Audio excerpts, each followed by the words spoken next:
ফের পাক সেনার ওপরে মারণ হামলা বিদ্রোহী সংগঠন বালোচ লিবারেশন ফ্রন্টের।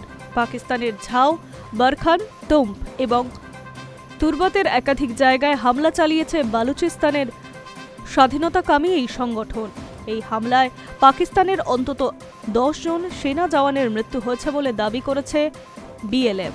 একটি বিবৃতিতে বিএলএফ এর মুখপাত্র জানিয়েছেন, গত 28 নভেম্বর দুপুর 1টা নাগাদ আওরান জেলার ঝা এলাকায় তাদের যোদ্ধারা পাকিস্তানি সেনার একটি কনভয়ে হামলা চালায়। সেখানে টহলরত একটি সেনা জওয়ানের ওপরে হামলার পাশাপাশি দুটি সাজোয়া যানের ওপরেও হামলা চালানো হয়েছিল।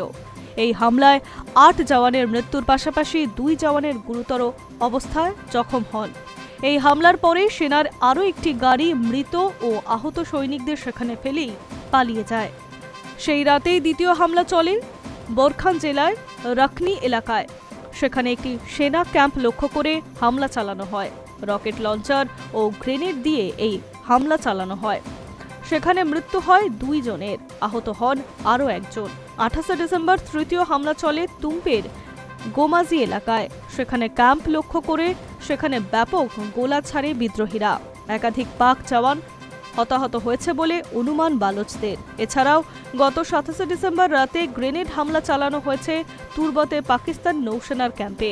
এই হামলায় আহত হয়েছেন বহু সেনা জওয়ান। একটি বিবৃতিতে বিএলএফ জানিয়েছে, স্বাধীন বালুচিস্তানের দাবি পূরণ না হওয়া পর্যন্ত সেই হামলা জারি থাকবে। উল্লেখ্য, পাকিস্তান থেকে আলাদা হতে চেয়ে দীর্ঘদিন ধরে আন্দোলন করছে বালুচিস্তানের জনগণ। পাক সেনার অকথ্য নির্যাতনের প্রতিবাদে সেখানে তৈরি হয়েছে সশস্ত্র গঠন বালুচ লিবারেশন আর্মি। সেই বাহিনীকে দমন করতে গোটা বালুচিস্তানের অত্যাচারের সীমা পার করেছে পাক সেনারা। পাল্টা প্রত্যাঘাতও আসছে। বর্তমানে আফগানিস্তানের সঙ্গে সংঘর্ষে লিপ্ত পাকিস্তান। পাশাপাশি শাহবাজের সরকার ঘুম ছুটিয়ে আরও এক বিদ্রোহী সংগঠন তেহরিক-ই-তালিবান।